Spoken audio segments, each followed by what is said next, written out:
The Legend of Sleepy Hollow by Washington Irving. Found among the papers of the late Diedrich Knickerbocker. A pleasing land of drowsy head it was, of dreams that wave before the half-shut eye, and of gay castles in the clouds that pass, forever flushing round a summer sky. Castle of Indolence, in the bosom of one of those spacious coves which indent the eastern shore of the Hudson, at that broad expansion of the river denominated by the ancient Dutch navigators the Tappan Zee, and where they always prudently shortened sail and implored the protection of St. Nicholas when they crossed, there lies a small market town or rural port, which by some is called Greensburg, but which is more generally and properly known by the name of Tarry Town. This name was given, we are told, in former days by the good housewives of the adjacent country, from the inveterate propensity of their husbands to linger about the village tavern on market days. Be that as it may, I do not vouch for the fact, but merely advert to it, for the sake of being precise and authentic. Not far from this village, perhaps about 2 miles, there is a little valley, or rather lap of land among high hills, which is one of the quietest places in the whole world. A small brook glides through it, with just murmur enough to lull one to repose, and the occasional whistle of a quail or tapping of a woodpecker is almost the only sound that ever breaks in upon the uniform tranquillity. I recollect that, when a stripling, my first exploit in squirrel shooting was in a grove of tall walnut trees that shades one side of the valley. I had wandered into it at noontime, when all nature is peculiarly quiet, and was startled by the roar of my own gun, as it broke the Sabbath stillness around, and was prolonged and reverberated by the angry echoes. If ever I should wish for a retreat whither I might steal from the world and its distractions, and dream quietly away the remnant of a troubled life, I know of none more promising than this little valley. From the listless repose of the place and the peculiar character of its inhabitants, who are descendants from the original Dutch settlers. This sequestered glen has long been known by the name of Sleepy Hollow, and its rustic lads are called the Sleepy Hollow Boys throughout all the neighbouring country. A drowsy, dreamy influence seems to hang over the land and to pervade the very atmosphere. Some say that the place was bewitched by a high German doctor during the early days of the settlement. Others, that an old Indian chief, the prophet or wizard of his tribe, held his powwows there before the country was discovered by Meester Hendrik Hudson. Certain it is, the place still continues under the sway of some witching power that holds a spell over the minds of the good people, causing them to walk in a continual reverie. They are given to all kinds of marvelous beliefs, are subject to trances and visions, and frequently see strange sights, and hear music and voices in the air. The whole neighbourhood abounds with local tales, haunted spots, and twilight superstitions. Stars shoot and meteors glare oftener across the valley than in any other part of the country, and the nightmare, with her whole ninefold, seems to make it the favourite scene of her gambols. The dominant spirit, however, that haunts this enchanted region, and seems to be commander-in-chief of all the powers of the air, is the apparition of a figure on horseback, without a head. It is said by some to be the ghost of a Hessian trooper whose head had been carried away by a cannonball in some nameless battle during the Revolutionary War, and who is ever and anon seen by the country folk hurrying along in the gloom of night, as if on the wings of the wind. His haunts are not confined to the valley, but extend at times to the adjacent roads, and especially to the vicinity of a church at no great distance. Indeed, certain of the most authentic historians of those parts, who have been careful in collecting and collating the floating facts concerning this spectre, allege that the body of the trooper having been buried in the churchyard, the ghost rides forth to the scene of battle in nightly quest of his head, and that the rushing speed with which he sometimes passes along the hollow, like a midnight blast, is owing to his being belated and in a hurry to get back to the churchyard before daybreak. Such is the general purport of this legendary superstition, which has furnished materials for many a wild story in that region of shadows. And the spectre is known at all the country firesides by the name of the Headless Horseman of Sleepy Hollow. It is remarkable that the visionary propensity I have mentioned is not confined to the native inhabitants of the valley, but is unconsciously imbibed by everyone who resides there for a time. However wide awake they may have been before they entered that sleepy region, they are sure, in a little time, to inhale the witching influence of the air and begin to grow imaginative, to dream dreams and see apparitions. I mention this peaceful spot with all possible laud, for it is in such little retired Dutch valleys, found here and there embosomed in the great state of New York, that population, manners, and customs remain fixed, while the great torrent of migration and improvement, which is making such incessant changes in other parts of this restless country, sweeps by them unobserved.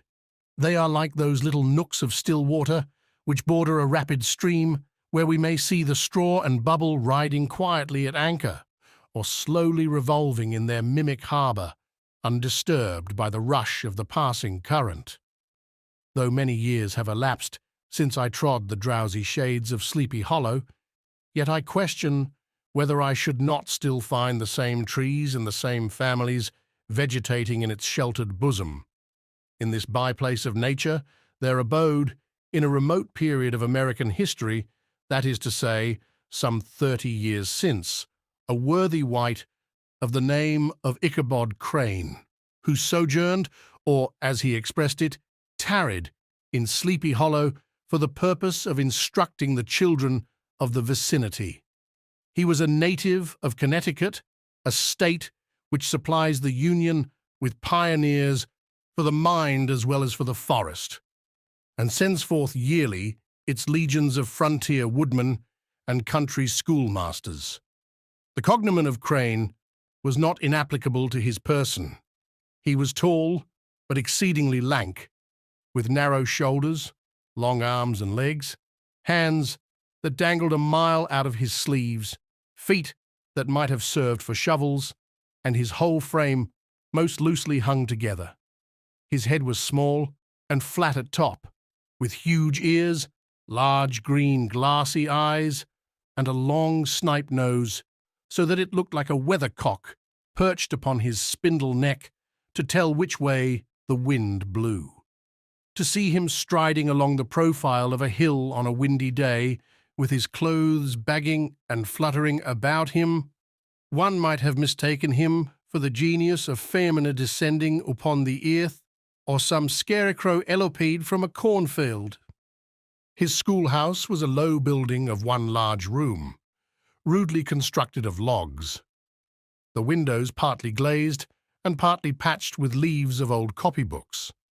It was most ingeniously secured at vacant hours by a wither twisted in the handle of the door and stakes set against the window shutters, so that though a thief might get in with perfect ease, he would find some embarrassment in getting out, an idea most probably borrowed by the architect Jost van Houten from the mystery of an eel-pot. The schoolhouse stood in a rather lonely but pleasant situation, just at the foot of a woody hill, with a brook running close by, and a formidable birch tree growing at one end of it. From hence the low murmur of his pupils' voices, conning over their lessons, might be heard in a drowsy summer's day, like the hum of a beehive, interrupted now and then by the authoritative voice of the master in the tone of menace or command, or, peradventure, by the appalling sound of the birch, as he urged some tardy loiterer along the flowery path of knowledge. Truth to say, he was a conscientious man, and ever bore in mind the golden maxim, Spare the rod and spoil the child. Ichabod Crane's scholars certainly were not spoiled. I would not have it imagined, however, that he was one of those cruel potentates of the school who joy in the smart of their subjects. On the contrary, he administered justice with discrimination rather than severity, taking the burden off the backs of the weak and laying it on those of the strong. Your mere puny stripling that winced at the least flourish of the rod was passed by with indulgence, but the claims of justice were satisfied by inflicting a double portion on some little tough, wrong-headed, broad-skirted Dutch urchin who sulked and swelled and grew dogged and sullen beneath the birch. All this he called doing his duty by their parents, and he never inflicted a chastisement without following it by the assurance, so consolatory to the smarting urchin, that he would remember it and thank him for it the longest day he had to live. When school hours were over, he was even the companion and playmate of the larger boys, and on holiday afternoons would convoy some of the smaller ones home, who happened to have pretty sisters or good housewives for mothers, noted for the comforts of the cupboard. Indeed, it behooved him to keep on good terms with his pupils. The revenue arising from his school was small and would have been scarcely sufficient to furnish him with daily bread, for he was a huge feeder and, though the lank, had the dilating powers of an anaconda.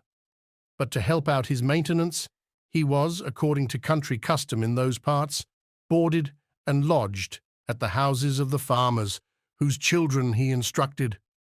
With these he lived successively a week at a time, thus going the rounds of the neighbourhood with all his worldly effects tied up in a cotton handkerchief. That all this might not be too onerous on the purses of his rustic patrons, who were apt to consider the cost of schooling a grievous burden, and schoolmasters as mere drones, he had various ways of rendering himself both useful and agreeable. He assisted the farmers occasionally in the lighter labours of their farms, helped to make hay, mended the fences, took the horses to water, drove the cows from pasture, and cut wood for the winter fire. He laid aside, too, all the dominant dignity and absolute sway with which he lauded it in his little empire, the school, and became wonderfully gentle and ingratiating. He found favour in the eyes of the mothers by petting the children, particularly the youngest, and like the leon bold, which whilom so magnanimously the lamb did hold, he would sit with a child on one knee and rock a cradle with his foot for whole hours together. In addition to his other vocations, he was the singing master of the neighbourhood, and picked up many bright shillings by instructing the young folks in psalmody. It was a matter of no little vanity to him on Sundays to take his station in front of the church gallery with a band of chosen singers, where in his own mind he completely carried away the palm from the parson. Certain it is, his voice resounded far above all the rest of the congregation, and there are peculiar quavers still to be heard in that church, and which may even be heard half a mile off, quite to the opposite side of the mill pond, on a still Sunday morning, which are said to be legitimately descended from the nose of Ichabod Crane. Thus, by divers little makeshifts, in thatting in his way, which is commonly denominated by hook and by crook, the worthy pedagogue got on tolerably enough, and was thought, by all who understood nothing of the labour of head work, to have a wonderfully easy life of it. The schoolmaster is generally a man of some importance in the female circle of a rural neighbourhood, being considered a kind of idle, gentlemanlike personage of vastly superior taste and accomplishments to the rough country swains, and indeed inferior in learning only to the parson.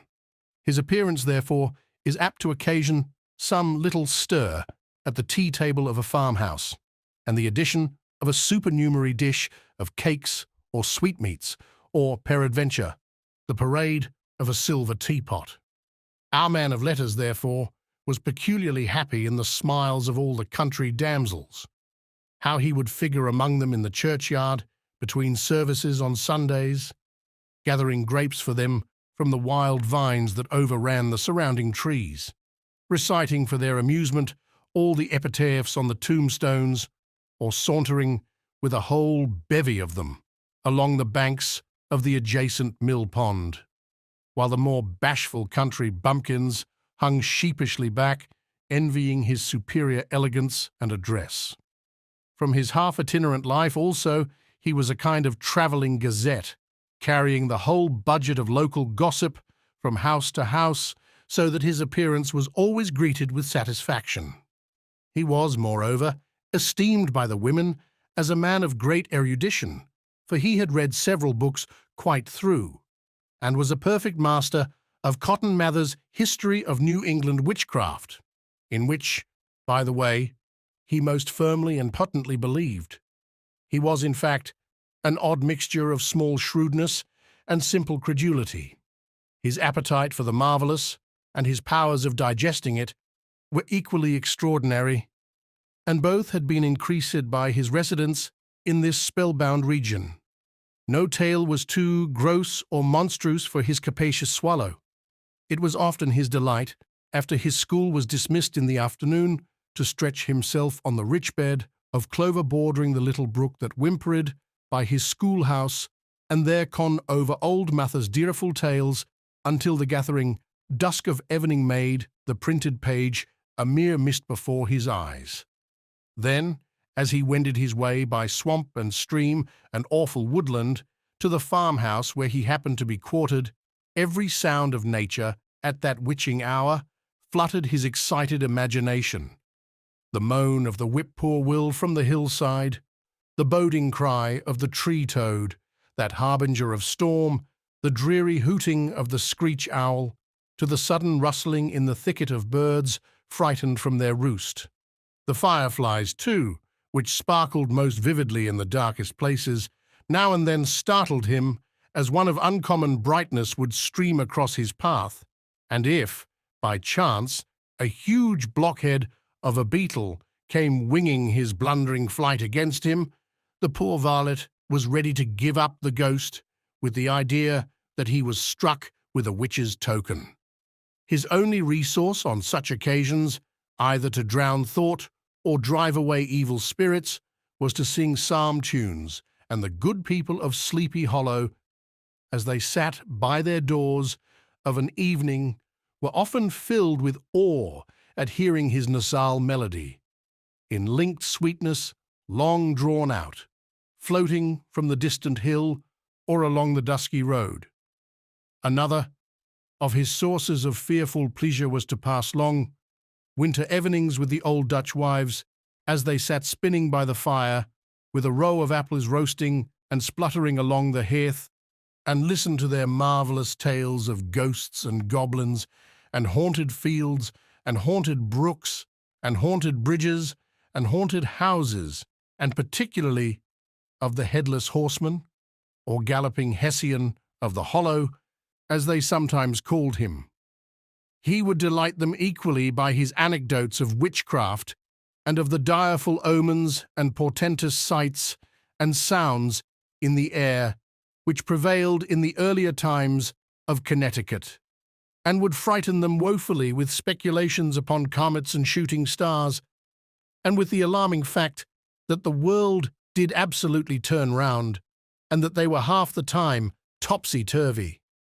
But if there was a pleasure in all this, while snugly cuddling in the chimney corner of a chamber that was all of a ruddy glow from the crackling wood fire, and where, of course, no spectre dared to show its face, it was dearly purchased by the terrors of his subsequent walk homewards. What fearful shapes and shadows beset his path amidst the dim and ghastly glare of a snowy night! With what wistful look did he eye every trembling ray of light streaming across the waste fields from some distant window! How often was he appalled by some shrub covered with snow, which, like a sheeted spectre, beset his very path! How often did he shrink with curdling awe at the sound of his own steps on the frosty crust beneath his feet, and dread to look over his shoulder, lest he should behold some uncouth being tramping close behind him. And how often was he thrown into complete dismay by some rushing blast, howling among the trees, in the idea that it was the galloping Hessian on one of his nightly scourings. All these, however, were mere terrors of the night, phantoms of the mind that walk in darkness, and though he had seen many spectres in his time, and been more than once beset by Satan in divers shapes in his lonely perambulations, yet daylight put an end to all these evils, and he would have passed a pleasant life of it, in despite of the devil and all his works, if his path had not been crossed by a being that causes more perplexity to mortal man than ghosts, goblins, and the whole race of witches put together, and that was a woman. Among the musical disciples who assembled, one evening in each week, to receive his instructions in psalmody, was Katrina van Tassel, the daughter and only child of a substantial Dutch farmer. She was a booming lass, of fresh 18, plump as a partridge, ripe and melting and rosy-cheeked as one of her father's peaches, and universally famed not merely for her beauty, but her vast expectations. She was withal a little of a coquette, as might be perceived even in her dress, which was a mixture of ancient and modern fashions, as most suited to set of her charms. She wore the ornaments of pure yellow gold, which her great-great-grandmother had brought over from Saardam, the tempting stomacher of the olden time, and withal a provokingly short petticoat, to display the prettiest foot and ankle in the country round. Ichahod Crane had a soft and foolish heart towards the sex, and it is not to be wondered at that so tempting a morsel soon found favour in his eyes, more especially after he had visited her in her paternal mansion. Old Baltus van Tassel was a perfect picture of a thriving, contented, liberal-hearted farmer.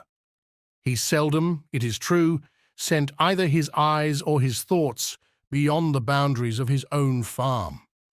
But within those everything was snug, happy, and well-conditioned. He was satisfied with his wealth, but not proud of it, and piqued himself upon the hearty abundance rather than the style in which he lived. His stronghold was situated on the banks of the Hudson, in one of those green, sheltered, fertile nooks in which the Dutch farmers are so fond of nestling. A great elm tree spread its broad branches over it, at the foot of which bubbled up a spring of the softest and sweetest water, in a little well-formed of a barrel, and then stole sparkling away through the grass to a neighbouring brook that babbled along among alders and dwarf willows. Hard by the farmhouse was a vast barn that might have served for a church, every window and crevice of which seemed bursting forth with the treasures of the farm. The flail was busily resounding within it from morning to night. Swallows and martins skimmed, twittering about the eaves, and rows of pigeons, some with one eye turned up, as if watching the weather, some with their heads under their wings or buried in their bosoms, and others swelling and cooing and bowing about their dames, were enjoying the sunshine on the roof. Sleek, unwieldy porkers were grunting in the repose and abundance of their pens, from whence sallied forth, now and then, troops of sucking pigs, as if to snuff the air. A stately squadron of snowy geese were riding in an adjoining pond, convoying whole fleets of ducks. Regiments of turkeys were gobbling through the farmyard, and guinea fowls fretting about it, like ill-tempered housewives, with their peevish, discontented cry. Before the barn door strutted the gallant cock, that pattern of a husband, a warrior, and a fine gentleman, clapping his burnished wings and crowing in the pride and gladness of his heart, sometimes tearing up the earth with his feet, and then generously calling his ever-hungry family of wives and children to enjoy the rich morsel which he had discovered. The pedagogue's mouth watered as he looked upon this sumptuous promise of luxurious winter fare. In his devouring mind's eye, he pictured to himself every roasting pig running about with a pudding in his belly and an apple in his mouth. The pigeons were snugly put to bed in a comfortable pie and tucked in with a coverlet of crust. The geese were swimming in their own gravy, and the ducks pairing cosily in dishes like snug married couples with a decent competency of onion sauce. In the porkers, he saw carved out the future sleek side of bacon and juicy relishing ham, not a turkey, but he beheld daintily trussed up with its gizzard under its wing and, peradventure, a necklace of savoury sausages. And even bright Chanticleer himself lay sprawling on his back in a side dish with uplifted claws, as if craving that quarter which his chivalrous spirit disdained to ask while living. As the enraptured Ichabod fancied all this, and as he rolled his great green eyes over the fat meadow lands, the rich fields of wheat, of rye, of buckwheat and Indian corn, and the orchards burdened with ruddy fruit which surrounded the warm tenement of Van Tassel, his heart yearned after the damsel who was to inherit these domains, and his imagination expanded with the idea how they might be readily turned into cash, and the money invested in immense tracts of wild land and shingle palaces in the wilderness. Nay, his busy fancy already realized his hopes and presented to him the blooming Katrina, with a whole family of children mounted on the top of a wagon loaded with household trumpery, with pots and kettles dangling beneath. And he beheld himself bestriding a pacing mare with a colt at her heels, setting out for Kentucky, Tennessee, or the Lord knows where. When he entered the house, the conquest of his heart was complete. It was one of those spacious farmhouses with high-ridged but lowly sloping roofs, built in the style handed down from the first Dutch settlers, the low projecting eaves forming a piazza along the front, capable of being closed up in bad weather. Under this were hung flails, harness, various utensils of husbandry, and nets for fishing in the neighboring river. Benches were built along the sides for summer use, and a great spinning wheel at one end and a churn at the other showed the various uses to which this important porch might be devoted. From this piazza, the wondering Ichabod entered the hall, which formed the centre of the mansion and the place of usual residence. Here rows of resplendent pewter, ranged on a long dresser, dazzled his eyes. In one corner stood a huge bag of wool ready to be spun. In another, a quantity of linsey-woolsey just from the loom, ears of Indian corn, and strings of dried apples and peaches, hung in gay festoons along the walls, mingled with the gourd of red peppers, and a door left ajar gave him a peep into the best parlour, where the claw-footed chairs and dark mahogany tables shone like mirrors. Andirons, with their accompanying shovel and tongs, glistened from their covert of asparagus tops. Mock oranges and conch shells decorated the mantelpiece. Strings of various coloured birds' eggs were suspended above it. A great ostrich egg was hung from the centre of the room, and a corner cupboard, knowingly left open, displayed immense treasures of old silver and well-mended china. From the moment Ichabod laid his eyes upon these regions of delight, the peace of his mind was at an end, and his only study was how to gain the affections of the peerless daughter of Van Tassel. In this enterprise, however, he had more real difficulties than generally fell to the lot of a knight-errant of yore, who seldom had anything but giants, enchanters, fiery dragons, and such like easily conquered adversaries to contend with, and had to make his way merely through gates of iron and brass and walls of adamant to the castle keep, where the lady of his heart was confined, all which he achieved as easily as a man would carve his way to the centre of a Christmas pie, and then the lady gave him her hand as a matter of course. Ichabod, on the contrary, had to win his way to the heart of a country coquette, beset with a labyrinth of whims and caprices, which were forever presenting new difficulties and impediments, and he had to encounter a host of fearful adversaries of real flesh and blood, the numerous rustic admirers who beset every portal to her heart, keeping a watchful and angry eye upon each other, but ready to fly out in the common cause against any new competitor. Among these, the most formidable was a burly, roaring, roistering blade of the name of Abraham, or, according to the Dutch abbreviation, Brom van Brunt, the hero of the country round which rang with his feats of strength and hardihood. He was broad-shouldered and double-jointed, with short, curly black hair and a bluff but not unpleasant countenance, having a mingled air of fun and arrogance. From his Herculean frame and great powers of limb, he had received the nickname of Brom Bones, by which he was universally known.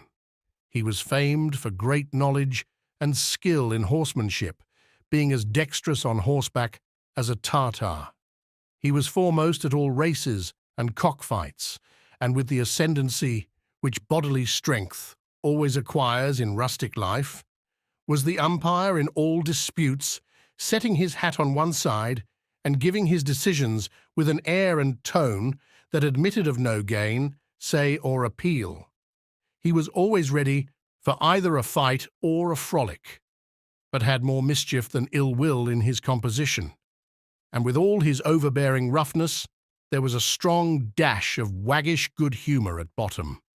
He had 3 or 4 boon companions who regarded him as their model, and at the head of whom he scoured the country, attending every scene of feud or merriment for miles round. In cold weather he was distinguished by a fur cap, surmounted with a flaunting fox's tail, and when the folks at a country gathering descried this well-known crest at a distance whisking about among a squad of hard riders, they always stood by for a squall. Sometimes his crew would be heard dashing along past the farmhouses at midnight with whoop and halloo like a troop of Don Cossacks, and the old dames, startled out of their sleep, would listen for a moment till the hurry-scurry had clattered by, and then exclaim, "Aye, there goes Brombones and his gang." The neighbours looked upon him with a mixture of awe, admiration, and goodwill, and, when any madcap prank or rustic brawl occurred in the vicinity, always shook their heads and warranted Brombones was at the bottom of it. This Rantipole hero had for some time singled out the blooming Katrina for the object of his uncouth gallantries, and though his amorous toyings were something like the gentle caresses and endearments of a bear, yet it was whispered that she did not altogether discourage his hopes. Certain it is, his advances were signals for rival candidates to retire who felt no inclination to cross a lion in his amours. Insomuch that when his horse was seen tied to Van Tassel's paling on a Sunday night, a sure sign that his master was courting, or, as it is termed, sparking, within, all other suitors passed by in despair and carried the war into other quarters. Such was the formidable rival with whom Ichabod Crane had to contend, and, considering all things, a stouter man than he would have shrunk from the competition, and a wiser man would have despaired. He had, however, a happy mixture of pliability and perseverance in his nature. He was in form and spirit like a suppliant gelding, but tough, though he bent, he never brokey, and though he bowed beneath the sleetest pressure, yet, the moment it was away, jerk, he was as erect and carried his head as high as ever. To have taken the field openly against his rival would have been madness, for he was not a man to be thwarted in his amours any more than that stormy lover Achilles. Ichabod, therefore, made his advances in a quiet and gently insinuating manner. Under cover of his character of singing master, he made frequent visits at the farmhouse. Not that he had anything to apprehend from the meddlesome interference of parents, which is so often a stumbling block in the path of lovers. Bolt Van Tassel was an easy, indulgent soul. He loved his daughter better even than his pipe, and like a reasonable man and an excellent father, let her have her way in everything. His notable little wife, too, had enough to do to attend to her housekeeping and manage her poultry. For, as she sagely observed, ducks and geese are foolish things and must be looked after, but girls can take care of themselves. Thus, while the busy dame bustled about the house or plied her spinning wheel at one end of the piazza, honest Bolt would sit smoking his evening pipe at the other, watching the achievements of a little wooden warrior who, armed with a sword in each hand, was most valiantly fighting the wind on the pinnacle of the barn. In the meantime, Ichabod would carry on his suit with the daughter by the side of the spring under the great elm, or sauntering along in the twilight, that hour so favourable to the lover's eloquence. I profess not to know how women's hearts are wooed and won. To me, they have always been matters of riddle and admiration. Some seem to have but one vulnerable point, or door of access, while others have 1,000 avenues and may be captured in 1,000 different ways. It is a great triumph of skill to gain the former, but a still greater proof of generalship to maintain possession of the latter, for man must battle for his fortress at every door and window. He who wins 1,000 common hearts is therefore entitled to some renown, but he who keeps undisputed sway over the heart of a coquette is indeed a hero. Certain it is, this was not the case with the redoubtable Brom Bones, and from the moment Ichabod Crane made his advances, the interests of the former evidently declined. His horse was no longer seen tied to the palings on Sunday nights, and a deadly feud gradually arose between him and the preceptor of Sleepy Hollow. Brom, who had a degree of rough chivalry in his nature, would fain have carried matters to open warfare and have settled their pretensions to the lady according to the mode of those most concise and simple reasoners, the knights-errant of yore, by single combat. But Ichabod was too conscious of the superior might of his adversary to enter the lists against him. He had overheard a boast of Bones that he would double the schoolmaster up and lay him on a shelf of his own schoolhouse, and he was too wary to give him an opportunity. There was something extremely provoking in this obstinately pacific system. It left Brom no alternative but to draw upon the funds of rustic waggery in his disposition and to play off boorish practical jokes upon his rival. Ichabod became the object of whimsical persecution to Bones and his gang of rough riders. They harried his hitherto peaceful domains, smoked out his singing.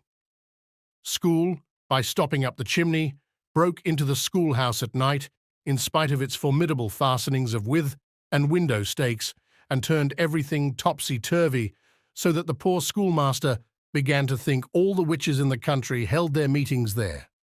But what was still more annoying, Brom took all opportunities of turning him into ridicule in presence of his mistress, and had a scoundrel dog whom he taught to whine in the most ludicrous manner, and introduced as a rival of Ichabod's to instruct her in psalmody.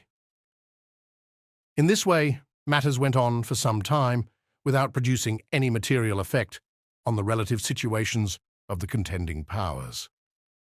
On a fine autumnal afternoon, Ichabod, in pensive mood, sat enthroned on the lofty stool from whence he usually watched all the concerns of his little literary realm. In his hand he swayed a ferule, that sceptre of despotic power. The birch of justice reposed on 3 nails behind the throne, a constant terror to evil-doers, while on the desk before him might be seen sundry contraband articles and prohibited weapons, detected upon the persons of idle urchins, such as half-munched apples, pop-guns, whirligigs, fly-cages, and whole legions of rampant little paper gamecocks. Apparently, there had been some appalling act of justice recently inflicted, for his scholars were all busily intent upon their books, or slyly whispering behind them, with one eye kept upon the master. And a kind of buzzing stillness reigned throughout the schoolroom. It was suddenly interrupted by the appearance of a negro in tow-cloth jacket and trousers. A round-crowned fragment of a hat, like the cap of Mercury, and mounted on the back of a ragged, wild, half-broken colt, which he managed with a rope by way of halter. He came clattering up to the school door with an invitation to Ichabod to attend a merry, making or quilting frolic, to be held that evening at Mynheer Van Tassel's, and having delivered his message with that air of importance and effort at fine language which a negro is apt to display on petty embassies of the kind, he dashed over the brook and was seen scampering away up the hollow, full of the importance and hurry of his mission. All was now bustle and hubbub in the late, quiet schoolroom. The scholars were hurried through their lessons without stopping at trifles.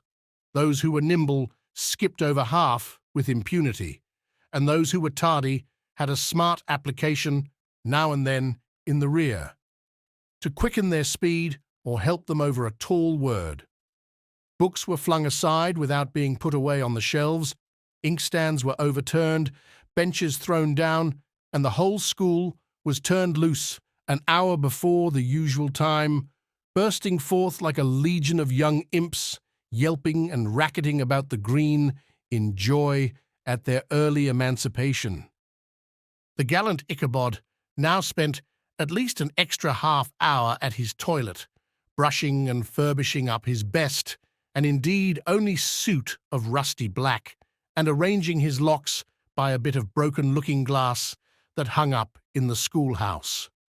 That he might make his appearance before his mistress in the true style of a cavalier, he borrowed a horse from the farmer with whom he was domiciliated, a choleric old Dutchman of the name of Hans van Ripper, and thus gallantly mounted, issued forth like a knight errant in quest of adventures.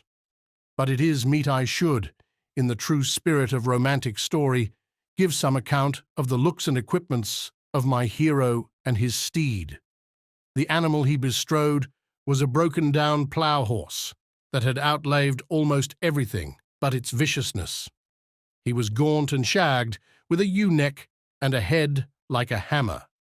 His rusty mane and tail were tangled and knotted with burrs.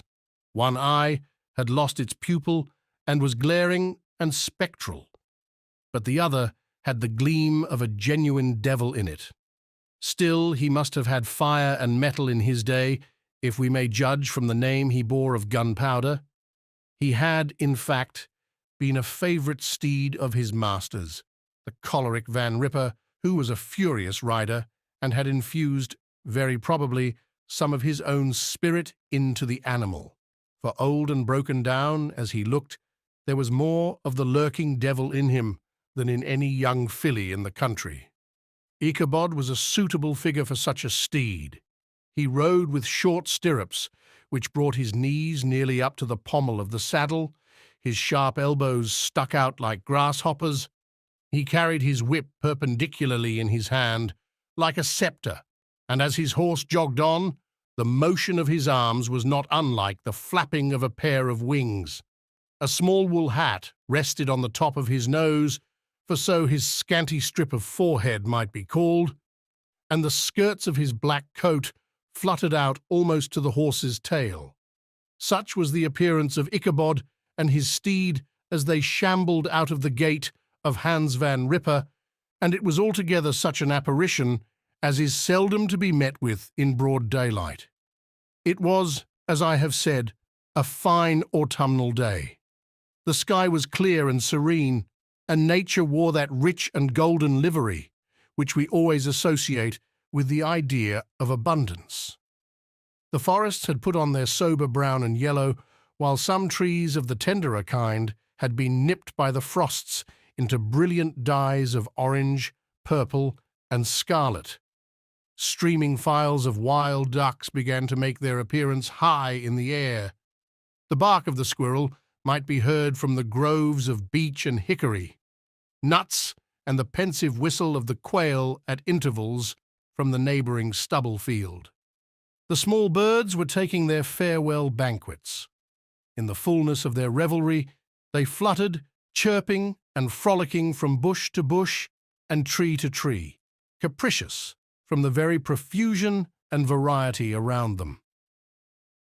There was the honest cock-robin, the favourite game of stripling sportsmen, with its loud, querulous note, and the twittering blackbirds flying in sable clouds, and the golden-winged woodpecker with his crimson crest, his broad black gorget, and splendid plumage, and the cedar bird, with its red-tipped wings and yellow-tipped tail, and its little Montero cap of feathers, and the blue jay, that noisy coxcomb, in his gay light blue coat and white underclothes, screaming and chattering, nodding and bobbing and bowing, and pretending to be on good terms with every songster of the grove. As Ichabod jogged slowly on his way, his eye, ever open to every symptom of culinary abundance, ranged with delight over the treasures of jolly autumn. On all sides he beheld vast store of apples, some hanging in oppressive opulence on the trees, some gathered into baskets and barrels for the market, others heaped up in rich piles for the cider press. Farther on he beheld great fields of Indian corn, with its golden ears peeping from their leafy coverts and holding out the promise of cakes and hasty pudding, and the yellow pumpkins lying beneath them, turning up their fair round bellies to the sun and giving ample prospects of the most luxurious of pies. And anon he passed the fragrant buckwheat fields, breathing the odour of the beehive, and as he beheld them, soft anticipations stole over his mind of dainty slapjacks, well buttered and garnished with honey or treacle by the delicate little dimpled hand of Katrina Van Tassel. Thus feeding his mind with many sweet thoughts and sugared suppositions, he journeyed along the sides of a range of hills which look out upon some of the goodliest scenes of the mighty Hudson. The sun gradually wheeled his broad disk down in the west. The wide bosom of the Tappan Zee lay motionless and glassy, excepting that here and there a gentle undulation waved and prolonged the blue shallow of the distant mountain. A few amber clouds floated in the sky without a breath of air to move them. The horizon was of a fine golden tint, changing gradually into a pure apple green, and from that into the deep blue of the mid-heaven.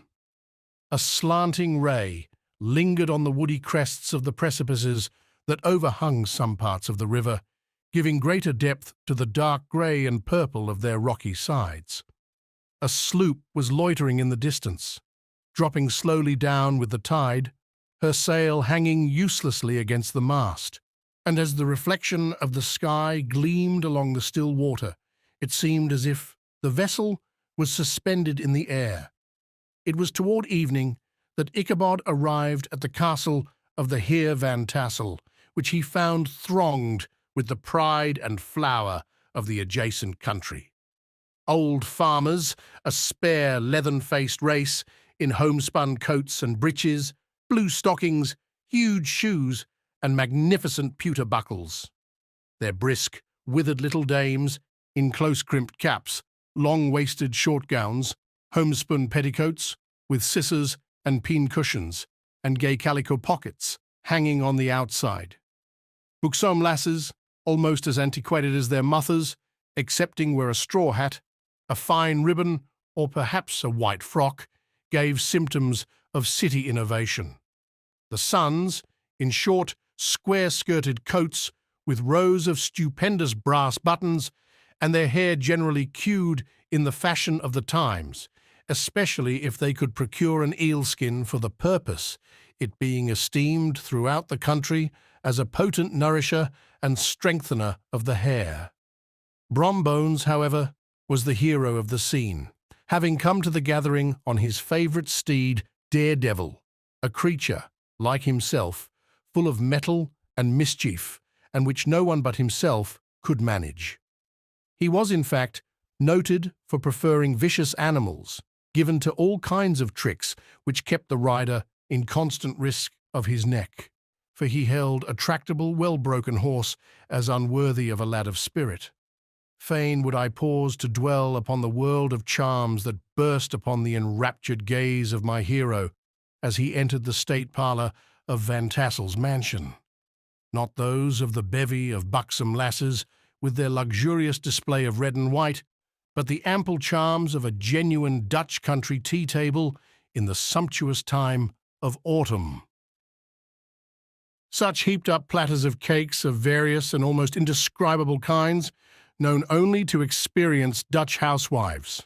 There was the duty doughnut, the tender oliekoek, and the crisp and crumbling cruller, sweet cakes and short cakes, ginger cakes and honey cakes, and the whole family of cakes.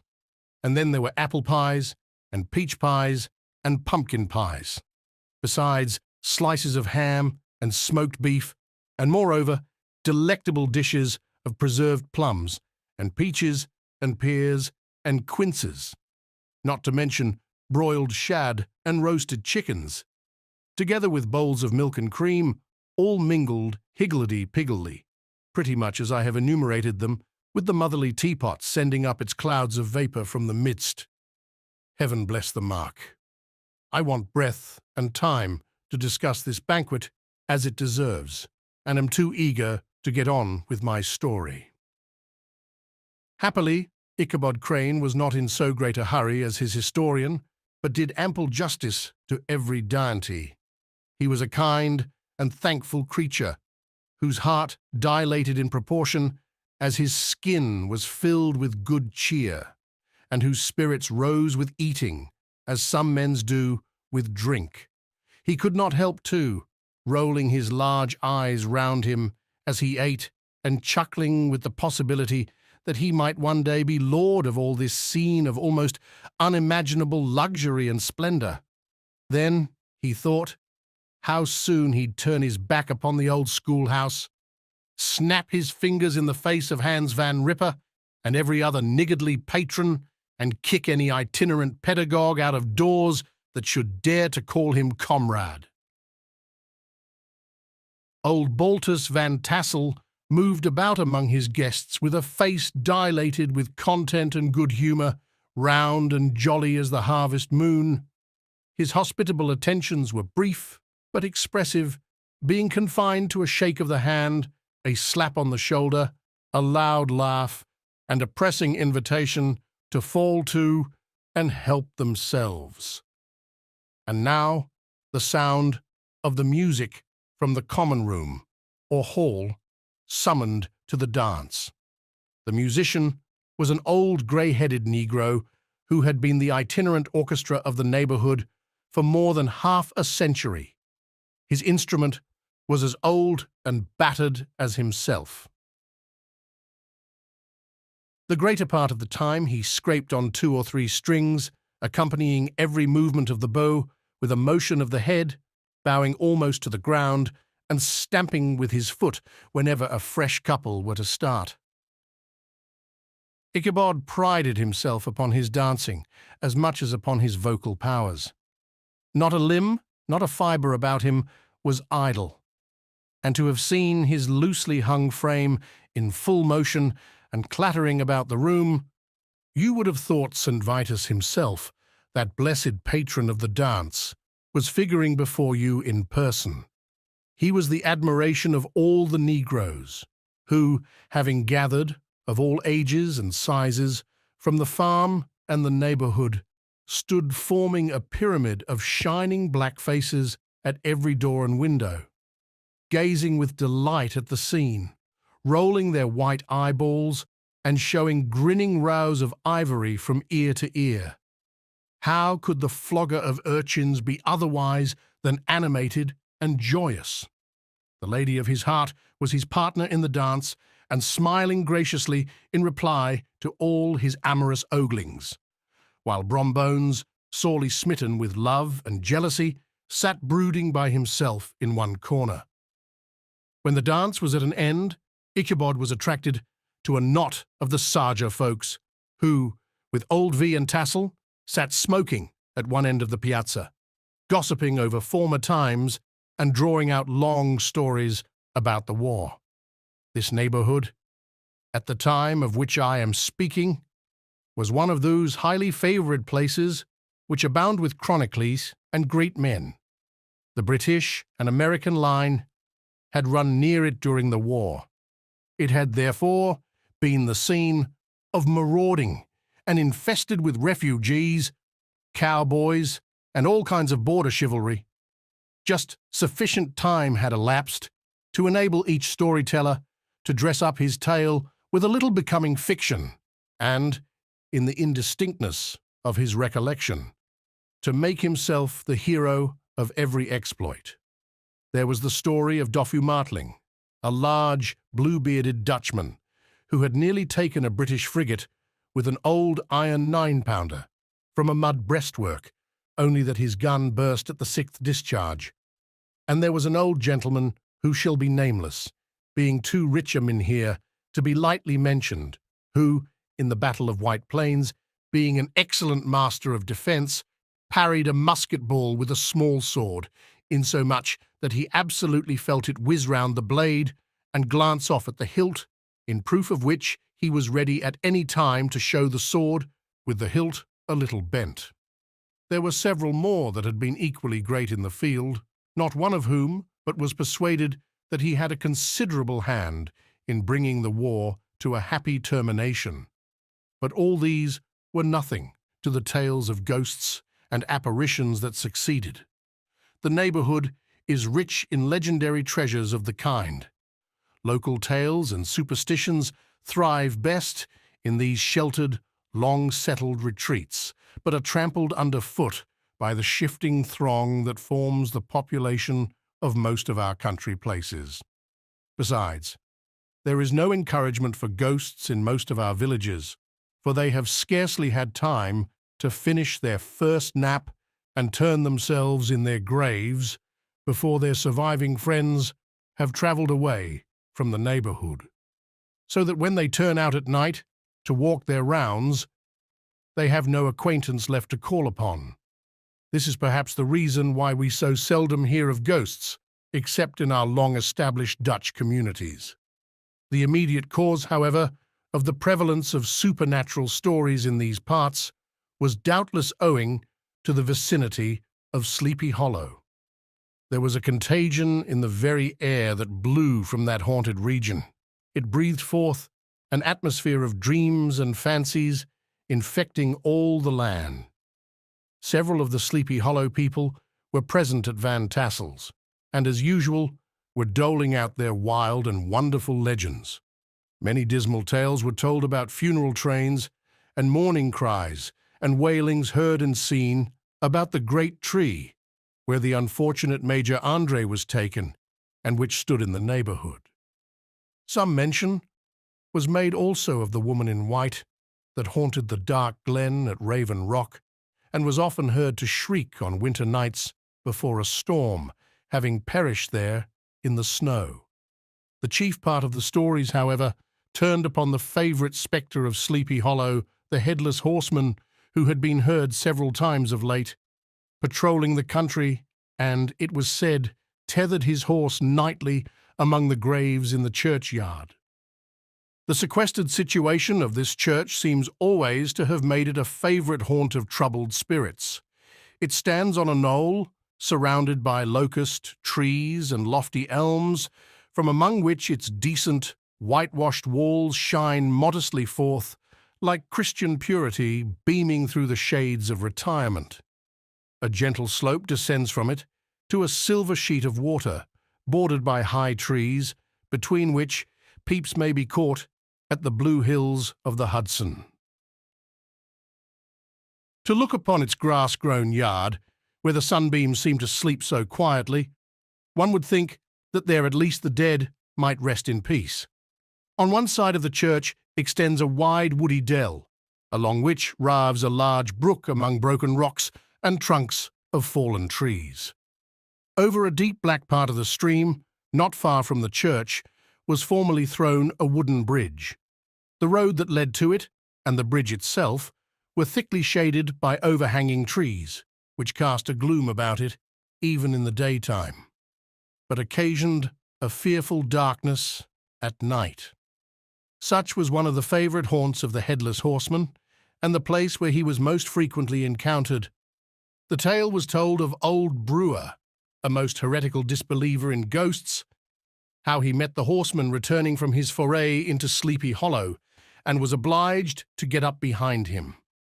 How they galloped over bush and brake, over hill and swamp, until they reached the bridge, when the horseman suddenly turned into a skeleton, threw old Brewer into the brook, and sprang away over the treetops with a clap of thunder. This story was immediately matched by a thrice marvellous adventure of Brom Bones, who made light of the galloping Hessian as an arrant jockey. He affirmed that on returning one night from the neighbouring village of Sing Sing, he had been overtaken by this midnight trooper, that he had offered to race with him for a bowl of punch, and should have won it too, for Daredevil beat the goblin horse all hollow, but just as they came to the church bridge, the Hessian bolted and vanished in a flash of fire. All these tales, told in that drowsy undertone with which men talk in the dark, the countenances of the listeners only now and then receiving a casual gleam from the glare of a pipe, sank deep in the mind of Ichabod.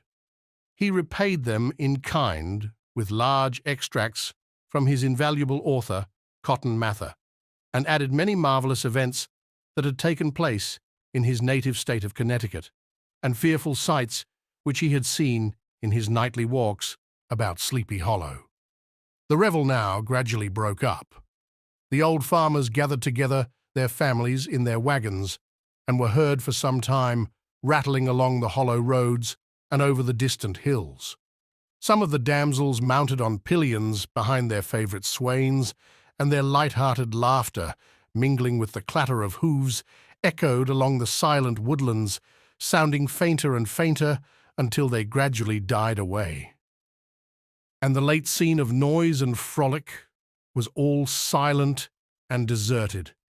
Ichabod only lingered behind, according to the custom of country lovers, to have a tete-a-tete with the heiress, fully convinced that he was now on the high road to success. What passed at this interview I will not pretend to say, for in fact I do not know. Something, however, I fear me, must have gone wrong, for he certainly sallied forth, after no very great interval, with an air quite desolate and chapfallen. Oh, these women! These women! Could that girl have been playing off any of her coquettish tricks? Was her encouragement of the poor pedagogue all a mere sham to secure her conquest of his rival? Heaven only knows, not I. Let it suffice to say, Ichabod stole forth with the air of one who had been sacking a hen-roost rather than a fair lady's heart.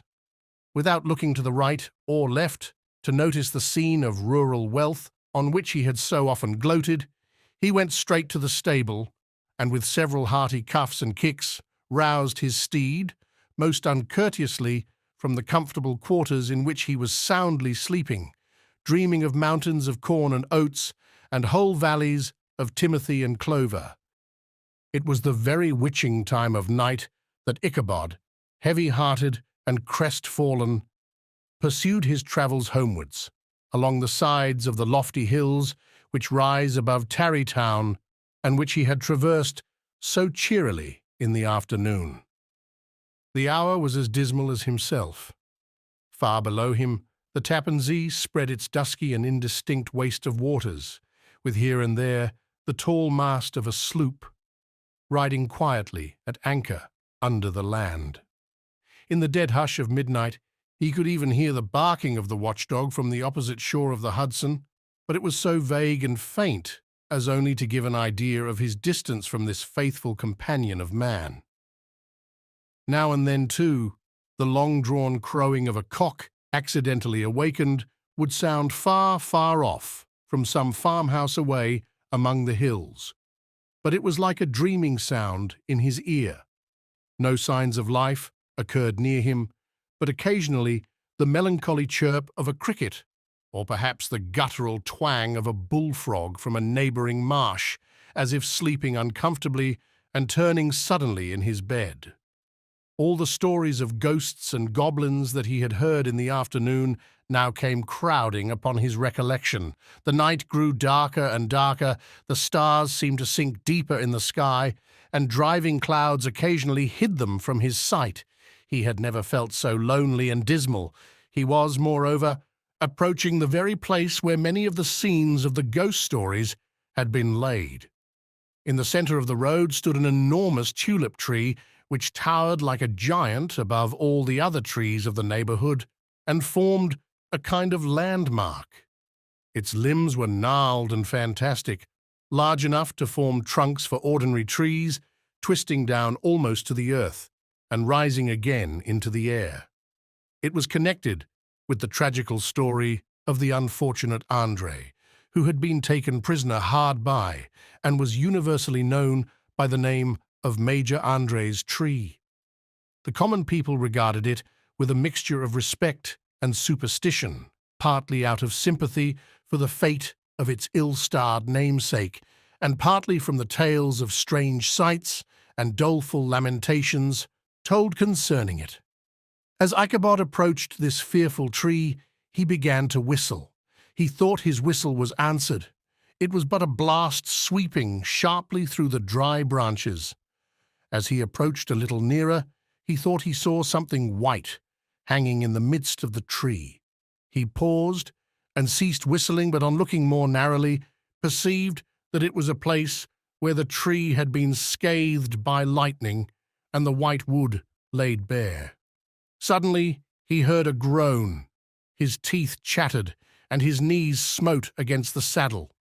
It was but the rubbing of one huge bough upon another, as they were swayed about by the breeze.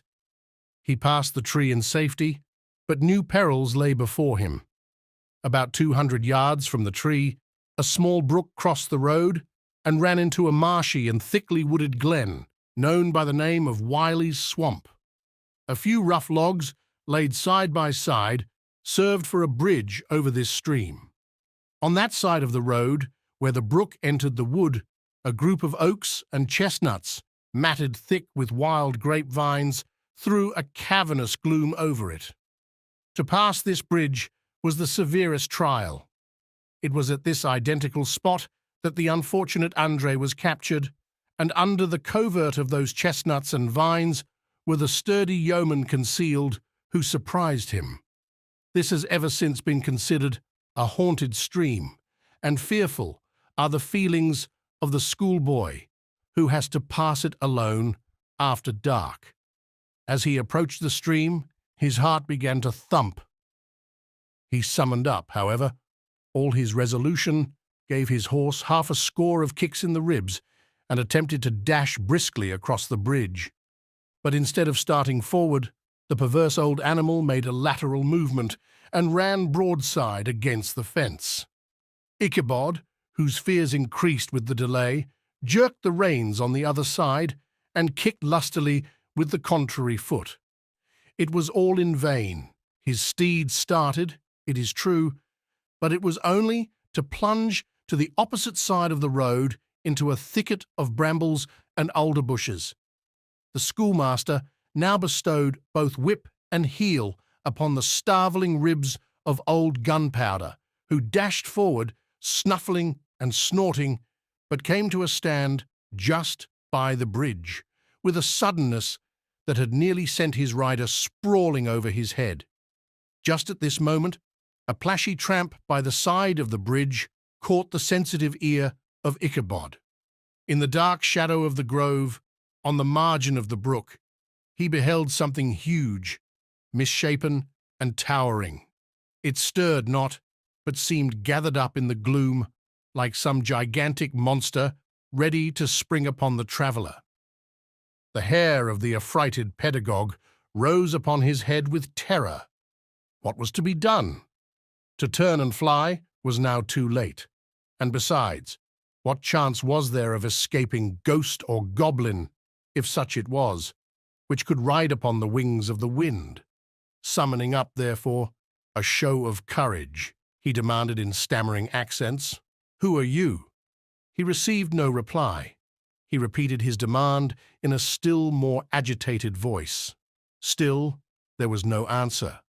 Once more, he cudgelled the sides of the inflexible gunpowder, and, shutting his eyes, broke forth with involuntary fervour into a psalm tune. Just then, the shadowy object of alarm put itself in motion, and with a scramble and a bound stood at once in the middle of the road. Though the night was dark and dismal, yet the form of the unknown might now in some degree be ascertained. He appeared to be a horseman of large dimensions, and mounted on a black horse of powerful frame. He made no offer of molestation or sociability, but kept aloof on one side of the road, jogging along on the blind side of old Gunpowder, who had now got over his fright and waywardness. Ichabod, who had no relish for this strange midnight companion, and bethought himself of the adventure of Brombones with the galloping Hessian, now quickened his steed in hopes of leaving him behind. The stranger, however, quickened his horse to an equal pace. Ichabod pulled up and fell into a walk, thinking to lag behind. The other did the same. His heart began to sink within him. He endeavoured to resume his psalm tune, but his parched tongue clove to the roof of his mouth, and he could not utter a stave. There was something in the moody and dogged silence of this pertinacious companion that was mysterious and appalling. It was soon fearfully accounted for. On mounting a rising ground, which brought the figure of his fellow traveller in relief against the sky, gigantic in height and muffled in a cloak. Ichabod was horror-struck on perceiving that he was headless, but his horror was still more increased on observing that the head, which should have rested on his shoulders, was carried before him on the pommel of his saddle. His terror rose to desperation. He rained a shower of kicks and blows upon Gunpowder, hoping by a sudden movement to give his companion the slip. But the spectre started full jump with him. Away, then, they dashed through thick and thin, stones flying and sparks flashing at every bound. Ichabod's flimsy garments fluttered in the air as he stretched his long, lank body away over his horse's head in the eagerness of his flight. They had now reached the road which turns off to Sleepy Hollow, but Gunpowder, who seemed possessed with a demon instead of keeping up it, made an opposite turn and plunged headlong downhill to the left. This road leads through a sandy hollow shaded by trees for about a quarter of a mile, where it crosses the bridge famous in Goblin story, and just beyond swells the green knoll on which stands the whitewashed church. As yet, the panic of the steed had given his unskilful rider an apparent advantage in the chase, but just as he had got halfway through the hollow, the girths of the saddle gave way, and he felt it slipping from under him. He seized it by the pommel and endeavoured to hold it firm, but in vain, and had just time to save himself by clasping old Gunpowder round the neck, when the saddle fell to the earth, and he heard it trampled underfoot by his pursuer. For a moment the terror of Hans Van Ripper's wrath passed across his mind, for it was his Sunday saddle. But this was no time for petty fears. The goblin was hard on his haunches, and, unskilful rider that he was, he had much ado to maintain his seat, sometimes slipping on one side, sometimes on another, and sometimes jolted on the high ridge of his horse's backbone, with a violence that he verily feared would cleave him asunder. An opening in the trees now cheered him with the hopes that the church bridge was at hand. The wavering reflection of a silver star in the bosom of the brook told him that he was not mistaken. He saw the walls of the church dimly glaring under the trees beyond. He recollected the place where Brombone's ghostly competitor had disappeared. "If I can but reach that bridge," thought Ichabod, "I am safe." Just then he heard the black steed panting and blowing close behind him. He even fancied that he felt his hot breath. Another convulsive kick in the ribs, and old Gunpowder sprang upon the bridge. He thundered over the resounding planks. He gained the opposite side, and now Ichabod cast a look behind to see if his pursuer should vanish, according to rule, in a flash of fire and brimstone. Just then he saw the goblin rising in his stirrups and in the very act of hurling his head at him. Ichabod endeavoured to dodge the horrible missile, but too late. It encountered his cranium with a tremendous crash.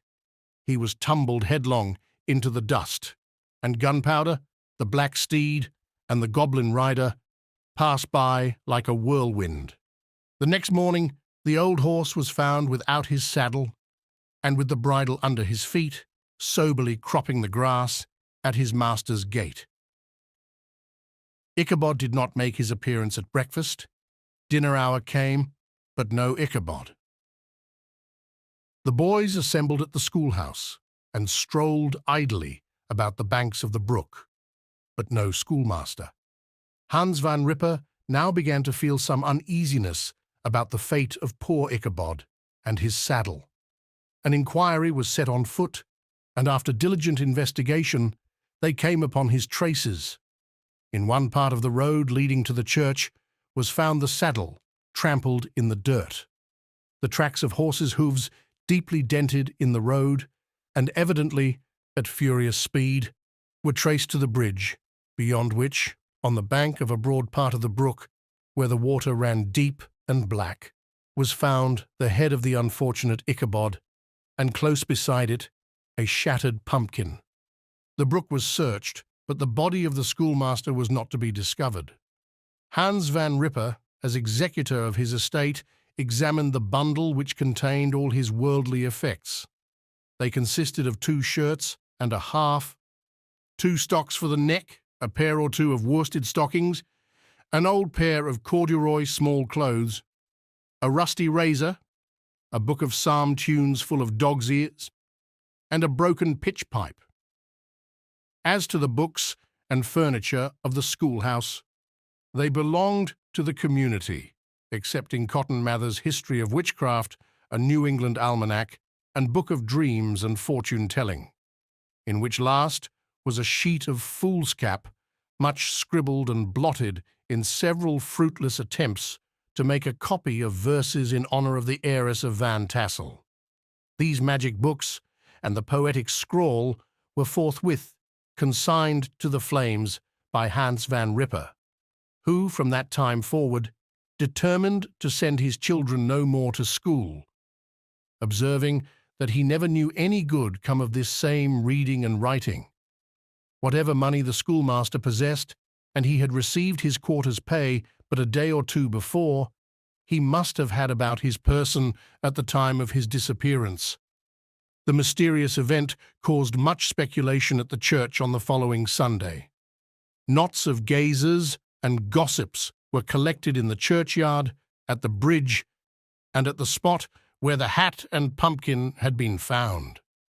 The stories of Brewer, of Bones, and a whole budget of others were called to mind, and when they had diligently considered them all and compared them with the symptoms of the present case, they shook their heads and came to the conclusion Chat Ichabod had been carried off by the galloping Hessian.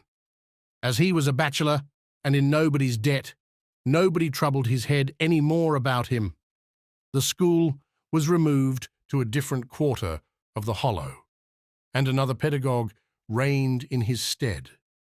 It is true, an old farmer, who had been down to New York on a visit several years after, and from whom this account of the ghostly adventure was received, brought home the intelligence that Ichabod Crane was still alive, that he had left the neighborhood partly through fear of the goblin and Hans Van Ripper, and partly in mortification at having been suddenly dismissed by the heiress, that he had changed his quarters to a distant part of the country, had kept school and studied law at the same time, had been admitted to the bar, turned politician, electioneered, written for the newspapers, and finally had been made a justice of the 10-pound court. Brom Bones, too, who, shortly after his rival's disappearance, conducted the blooming Katrina in triumph to the altar, was observed to look exceedingly knowing whenever the story of Ichabod was related, and always burst into a hearty laugh at the mention of the pumpkin, which led some to suspect that he knew more about the matter than he chose to tell. The old country wives, however, who are the best judges of these matters, maintain to this day that Ichabod was spirited away by supernatural means, and it is a favourite story often told about the neighbourhood round the winter evening fire. The bridge became more than ever an object of superstitious awe, and that may be the reason why the road has been altered of late years so as to approach the church by the border of the mill pond. The schoolhouse, being deserted, soon fell to decay, and was reported to be haunted by the ghost of the unfortunate pedagogue and the ploughboy, loitering homeward of a still summer evening, has often fancied his voice at a distance, chanting a melancholy psalm tune among the tranquil solitudes of Sleepy Hollow.